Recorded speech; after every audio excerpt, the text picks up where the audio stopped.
Hello guys! Welcome po sa Stock Market for Beginners. Ito po ang Basic Concept Series, lesson number 5. What is the PSEI or the Philippine Stock Exchange Index? Very important po ito na pag-aralan po natin. Investor man tayo o trader po, no? Ito po ang isa sa sinusundan po sa stock market. Yung tinatawag na PSEI at madalas po nating maririnig kaya kailangan naintindihan po natin. At hinati ko po sa tatlong section ng discussion po muna natin. Umpisahan po muna natin sa indicator. Ang PSEI po ay isang indicator. Bakit? Kasi po ang stock market ng Pilipinas, meron po tayong around 300, nung ginawa ko po yung video na 300 stocks po sa ating stock market. At hindi po magandang diskarte na itatrack po natin silang lahat. Hindi po maganda diskarte po yon.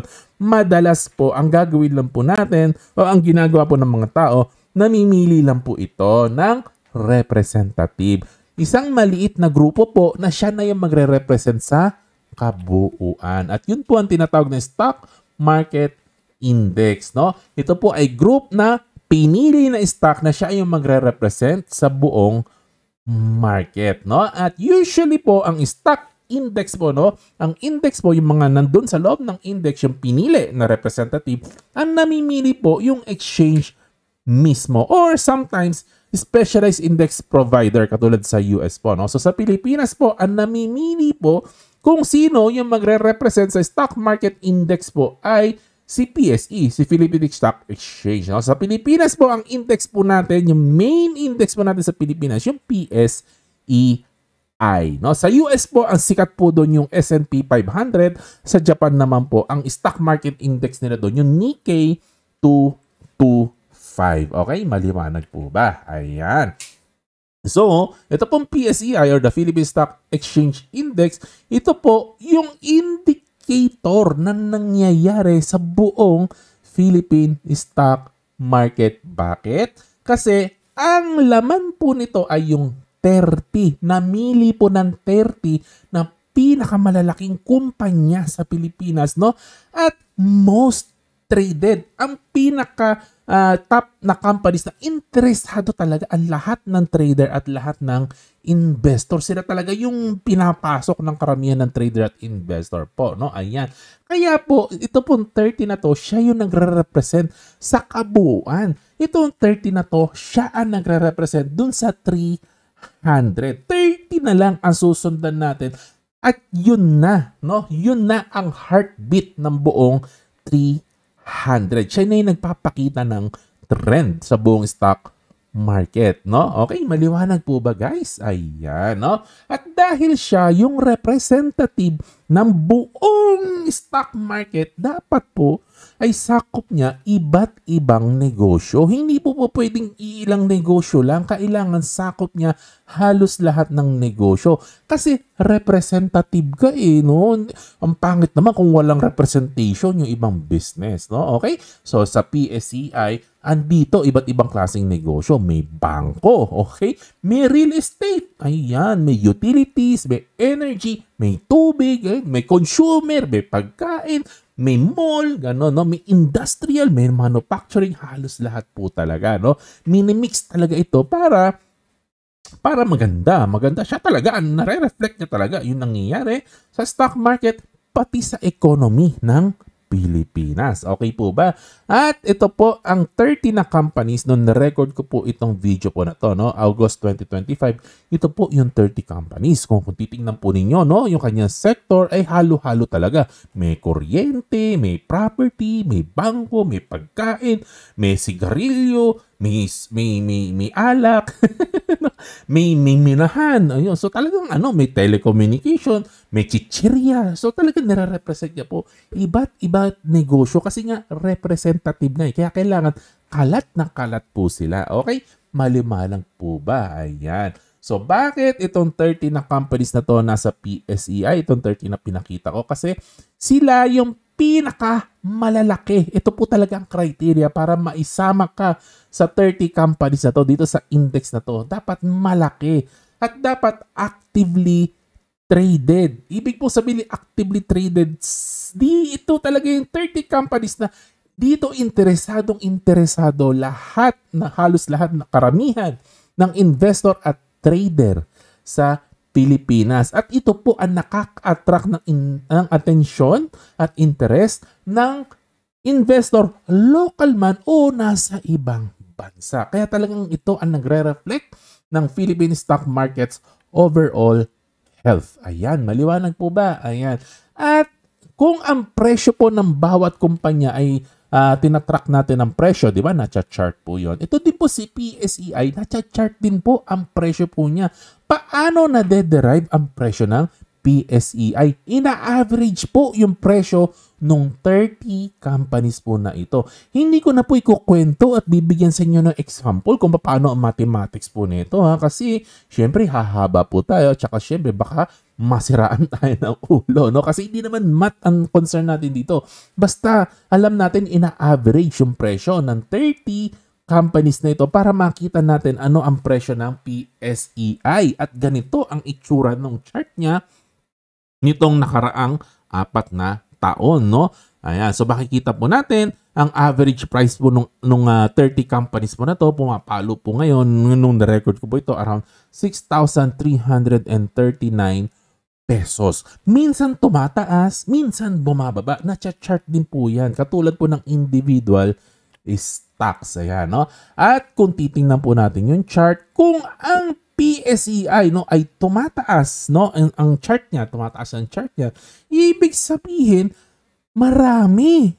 Kung hindi man lahat, marami. Maaring 20, maaring 25 dito sa 30 companies na to, tumaas ang presyo nila. Tumataas ang presyo nila. Ayo, kasi hindi naman aangat yan kung hindi umangat yung karamihan do sa 30 na yan, eh, no? Maliwanag po ba?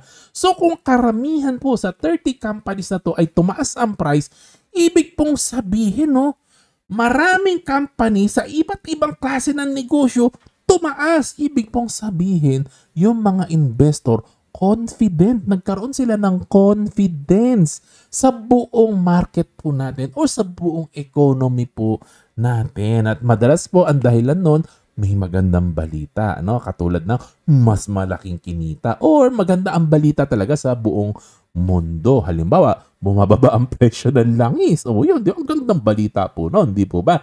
Ayan. Ngayon, yung kabaliktaran naman, kapag bumababa naman yung average price, no, yung PSEI, yung presyo niya, bumababa po noon, ibig pong sabihin, karamihan po dito sa 30 companies na to, bumaba ang presyo. Hindi naman bababaya kung hindi bumaba yung majority doon sa 30 na yan, eh. Ibig pong sabihin, yung iba't ibang negosyo dito sa 30 companies na to, bumaba ang price. So, ibig sabihin, iba't ibang negosyo bumaba, eh. So, ibig sabihin, takot, pessimistic ang mga investor. Maaring may pangit na balita. Maaring konti ang kinita. Maaring may concern ng mga investor. Baka may bagay na hindi sila masaya. Or maaring may problema sa global market. Maaring tumaas ang langis. O, di ba? O kaya may war, ganyan, no? So, kabado ang mga tao. Ayan po, no? Okay? Maliwanag po ba? Ayan. So, kaya po siya tinatawag na indicator kasi nire-represent niya iba't ibang negosyo, pinakamalalaki, pinakasikat. So, ibig sabihin, pag gumalaw po yan, kung ano yung galaw niya, yun ang mood ng mga investor sa buong stock market. Ibig pong sabihin, para siya yung heartbeat, eh. Para siya yung puso, no? Siya yung tibok ng puso ng buong stock market. Kahit hindi mo nakikita yung nangyari doon sa 300, yung galawan lang ng 30 na to, nararamdaman mo na, eh. Yung buong market. Pag tumataas itong index na to, ibig sabihin, ay very, very optimistic ang mga investor sa Pilipinas, no? Pag bumabagsak naman, ibig sabihin, takot ang mga investor sa Pilipinas. Ayan. Okay, maliwanag po ba? Ayan, no? At hindi lang po yun. Nadadamay po ang mga stock na hindi po kasama sa index. Madalas po nadadamay. Kapag optimistic at tumaas ang presyo ng index, no, pati minsan yung mga kumpanya na wala sa index, tumataas din. No? Okay po ba? At yung companies naman po, no, kapag bumababa naman po ang index, no, ibig pong sabihin, bumabagsak, no? Yung top 30 companies bumabagsak. Ibig sabihin, walang confidence sa market. Nadadamay din po yung ibang stock na wala sa index. Ayun, no? Kaya po siya tinatawag na indicator eh. Napakagandang indicator po niya, no? Okay? Maliwanag po ba? So, yun po ang indicator. Kaya we have to pay attention talaga to PSEI kasi ito talaga yung nagpapakita sa atin ng investors' confidence. So, kapag mataas, positive ang investor. When it goes down, ay very, very concerned ang investor. So, mabilis ang way na makita natin. Ano ba ang mood ng market? Tingnan mo lang yung PSEI. Hindi mo na kailangan tingnan yung maraming stock. Isang chart lang ang titingnan mo. Makikita mo na ang confidence ng investor sa Philippine economy at sa buong Philippine stock market. Kaya po siya tinawag na indicator. Okay? Papasok na po tayo sa next topic, benchmark. Ang PSEI po ay ginagawang benchmark. Kasi ang pumipili po ng 30 companies na to ay si Philippine Stock Exchange, di ba? Tapos, pinapublish niya openly sa website. Wikipedia, mababasa mo ito kahit saan.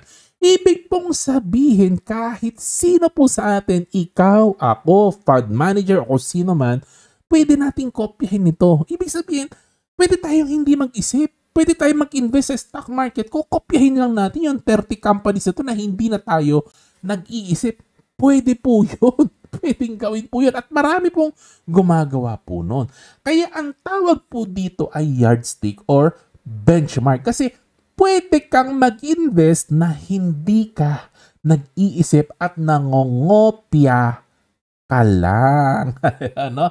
So, ibig pong sabihin, kapag ang portfolio mo, halimbawa, hindi mo kinopya, di ba? Hindi mo kinopya itong PSEI. Gumawa ka na sarili mong lineup. Gumawa ka na sarili mong portfolio. Namili ka ng halimbawa, 5-10 stocks, no? Sa tingin mo, ito yung maganda na pasukin. Kapag natalo mo yung returns ng PSEI, ibig sabihin, tama yung ginagawa mo. Kapag naman, no, mas mababa ang return mo sa PSEI, ibig sabihin, worse ka than average. Kasi itong pagpusta mo sa PSEI, pag kinopya mo itong PSEI, hindi ka kasi nag-iisip eh. Wala nang isip-isip, kokopyahin mo lang. So, it represents the average return. So, kung mas maganda ang returns mo sa PSEI, ibig sabihin above average ka. Kung mas mababa naman ang returns mo, below average ka. Maliwanag po ba? Kaya siya tinatawag na yardstick or benchmark. Dito mo malalaman kung tama ang ginagawa mo o hindi tama. Example lang po. Ito, totohanan po ito. May kilala po akong investor, no? The past 3 years, ang return po niya, total return or total na kinita niya sa kanyang portfolio, buong portfolio, 60% ang kinita niya for 3 years. Eh yung PSEI, 0 ang return niya the past 3 years. Hindi gumalaw ang presyo ng PSEI. Ibig sabihin, itong kakilala kong ito, itong kaibigan kong ito, ay maganda ang ginagawa niya. At yung strategy niya gumagana kasi talo niya yung market. Ibig pong sabihin, kung ano man yung ginagawa niya, dapat ituloy niya at idire-diretso niya kasi talong-talo niya tong average eh, no? Okay po ba? Okay. Another example, ibang example na po ito, ha? Halimbawa, may ibang portfolio naman. A different scenario. Halimbawa, the past 5 years, no? Ang return po ni PSEI ay 30% for the past 5 years. Tapos yung portfolio natin for the past 5 years, 10% lang ang return. Ano ibig pong sabihin nun? Eh di mas maganda pa, hindi ka na nag-isip. Mas maganda pa. Kasi 10% lang kinita mo in 5 years. Tapos naghihirap ka pa mag-research, naghihirap ka pa mag-analysis, naghihirap pa na kung ano-anong ginawa mo. Eh di kinopya mo na lang sana, pinapublish naman ni PSEI kung ano yung 30 companies. Sana kinopya mo na lang. Kasi kung kinopya mo yon, eh di 30% sana ang return mo, eh 10% lang. Below average ka. Ibig sabihin kung ano man yung ginagawa mo, hindi tama at hindi nag-work. Ibig sabihin, tigilan mo na yung ginagawa mo. Baguhin mo yung strategy mo. Kaya po siya tinawag na benchmark or yardstick kasi nagbibigay siya ng feedback kung kamusta ka. Kamusta ang performance mo? Okay ba o hindi? May dinadagdag ka bang value sa pag-a-analyze mo at pagpili mo ng stock o wala? Ayun, no? Kasi kung maganda, eh di tuloy mo. Kung pangit, mas bababa, eh tigilan mo na. No? But, to be honest lang po, no? Sometimes, no, sometimes hindi naman yung talunin yung PSEI ang point, no? Kasi iba-iba naman yung goal natin. Halimbawa, may mga tao, ang goal nila, makatanggap sila ng steady income, so okay lang sa kanila na below average. Di wala problema. Kung gusto mo lang talaga ng fixed income, wala naman pong problema po yun, no? Pero for most people, it's very, very important, no? Na kino-compare natin ang performance natin sa PSEI. Lalo na po kung nag-underperform po tayo, kung below tayo ng return ng PSEI, bakit pa tayo nagpapakahirap? Kopyahin na lang natin si PSEI. Maliwanag po pa, yan ang ibig sabihin ng benchmark, no? Yan ang ibig sabihin ng yardstick. Iko-compare natin ang nangyayari sa portfolio natin sa nangyayari sa PSEI. Okay?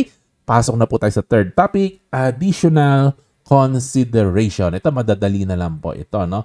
Papaano dinadagdag ang kumpanya sa PSEI? Katulad ng sinabi ko po kanina, no? Actually, nire-review po ito multiple times a year. Pinapalitan po nila kung may tinatanggal, may dinadagdag, no? Nangyayari po yan. Pakonti-konti lang naman po. Okay po, no? So, ang pagpili po ng PSE, hindi mo nila pinipili kung sino yung 30 na pinakamagaganda at malaking kikitain mo. Hindi po gano'n ang pagpili po nila. Ang pagpili po nila, ang criteria po nila, dapat po malaki. Sino yung pinakamalalaking company? At sinong company ang talagang tinitrade ng mga investor at ng mga traders. Ganon po yun, no? Ayan. At dapat may free float din po ito. Tsaka na po natin i-explain yung free float. At very, very important din po, kapag ang isang company maganda ang nangyayari sa negosyo niya, tapos malaki siya, tapos ang ganda na nangyayari sa business niya, yun, madalas po na isasama po siya sa index, no? At natatanggal din po ang mga kumpanya sa PSEI. Ayan, no?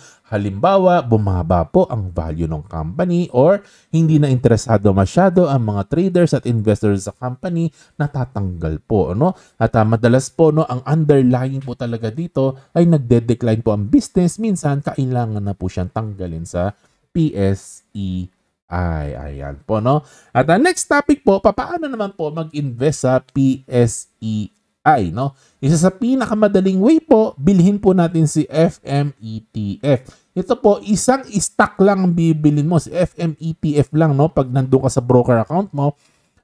And then, itong ETF po na ito, tinatrack na po niya yung 30 na companies po sa PSEI. So, isa lang po ang bibilhin po natin, FMETF lang, pwede na po. Kaya lang po, meron po siyang fee na around 0.5% per year, no? Pero okay lang naman po yan, no? Kung gusto po natin na hindi na po tayo mahirapan. Another way naman po ay sa pamamagitan ng mutual funds, no? Pwede po tayong magpasok ng pera sa mga mutual funds or UITF. Kaya lang po, syempre sa Pilipinas po, medyo matataas po ang fees. Kasi po, maliit po yung market ng Pilipinas. So, to cover their cost, kailangan nilang taasan yung fees, no? 1.5 to 3% madalas ang sinisingil po nila. Or another choice naman, do it yourself, no? Bilhin mo yung 30 companies, i-enter mo yung order mo, no? Dito po sa broker account mo, pwede rin po yun. Makakapag-invest na po tayo sa PSEI, no?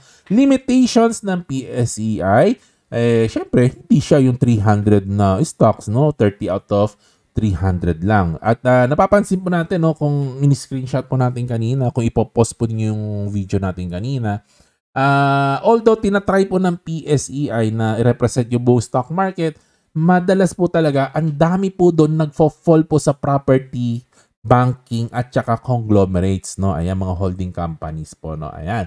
At wala po yung mga maliliit na kumpanya po dyan kasi pinakamalalaki lang po ang nandoon eh. So, yun po yung limitation niya. Hindi natin natatrack. Ano ba nangyayari sa maliliit na company? Hindi natin alam. Kasi hindi siya kasali eh. So, PSEI, malalaki lang po yan, no? Pero meron pong ibang index po sa Philippine Stock Exchange. No? Hindi lang po itong PSEI. No? Meron din pong sector indexes. No? Meron pong financial index, mining index, property index. No? At meron din pong small cap, meron din pong mid cap, meron din pong dividend yield index. Kaya lang po, dahil po maliit lang po ang Philippine stock market, madalas po talaga ang pinapansin lang po ng maraming investor at maraming trader ay yung tinatawag na PSEI. Kaya kahit ako po, no, hindi ko na po inaaral itong mga ibang index po sa Pilipinas. Hindi ko na po sinusundan po ito. PSEI lang po sinusundan ko. And most people in the Philippines, PSEI lang po. Kasi nga po maliit lang po yung market natin. Enough na po yung isang index na sundan po natin. Hindi na po nasusundan itong mga iba pong index po na to. No? Ayan. Big investors po, kailangan po naintindihan po ninyo ha. Mga big investors po, madalas po ang focus po niyan ay PSEI po. No? Hindi na po nila napapansin yung ibang company. Halimbawa, mga foreign institution, mga kumpanya sa US na gusto mag-invest sa Pilipinas, hindi na po yan magre-research individually ng mga kumpanya sa Pilipinas kasi ang liit-liit lang po natin, tuldok lang po tayo para sa mga foreign investors. So madalas po, titingin na lang yan sa PSEI kasi alam nila pili na yan Doon na sila nag-uumpisa, doon na lang sila nag-i-invest, no? Mga local institution naman, yung mga mutual fund, mga ganyan po, no? UITF, at yung mga nag-i-invest, malalaking kumpanya sa Pilipinas na nag-i-invest sa sarili nilang pera, madalas po, they prefer po talaga yung mga nasa PSEI po, no? Ayan. At yung mga wala po sa index, madalas po ini-ignore po ito ng mga big players, ng mga malalaking kumpanya or mga malalaking investor na i-ignore po ito. Madalas po talaga sa index lang po talaga sila. Ayan, no? So, yun po ang nature po talaga niya, no? Okay? So, in conclusion, key takeaways po natin, the PSEI is an indicator, no? At benchmark, no? Ayan. So, this is a baseline for measuring success. And it forms us for our investment thinking. Whether we follow it or try to beat it, the PSEI helps guide our strategies and evaluate results, no? And essential to understand kasi it plays a big role in market movement, fund flows, investor behavior. So knowing it works is a must for smart investing. Kailangan po talaga, heartbeat po ito ng Philippine stock market. Kaya kailangan ay naiintindihan po natin ang galawan po neto. Okay, so sana may natutunan po kayo. Ito po inyong Kuya John na nag-iiwan po sa inyo na sana sama-sama tayo, lagi tayo nag-aaral. God bless po sa inyo. To God be the glory. Bye-bye.